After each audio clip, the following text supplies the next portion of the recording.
இன்னைக்கு நம்ம லஞ்ச் பாக்ஸ்ல பாங்காய் செய்யறோம். ஓகேவா? ஸோ பாங்காய் செய்யறதுக்கு ஃபர்ஸ்ட் ஒரு அருமையான மீன் எடுத்துக்கோங்க. பாறை மீன், அப்புறம் காணங்கத்து மீன், அப்புறம் மக்கரெல்லாம் அதுக்கு தமிழ்ல பேர் தெரியல.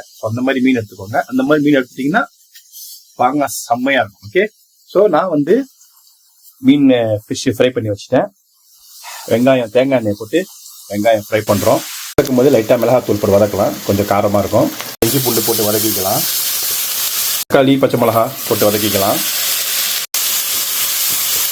மிளகாத்தூள் ஒரு கரண்டி, மஞ்சத்தூள் ஒரு கரண்டி, பெப்பர், ஜீரகம், மசாலா இருந்தா ஓகே, இல்லைன்னா பிரச்சனை இல்லை.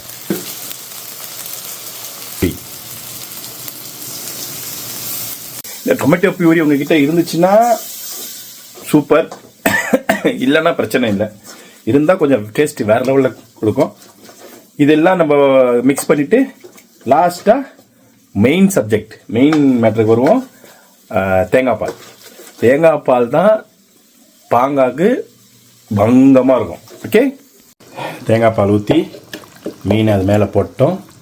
ஒரு 10 மினிட்ஸ் இல்லைன்னா 5 மினிட்ஸ் அந்த தேங்காய் பாலுடைய அந்த ஸ்வீட்னஸ் மீனில் ஏறினதுக்கப்புறம் கொத்தமல்லி போட்டு இறக்கிட்டு சாதம் போட்டு ஊற்றி ஒரு மீன் எடுத்து சாப்பிட்டா அருமையான பாங்காய் ரெடி. செஞ்சு பாருங்க, சூப்பராக இருக்கும். பாய்.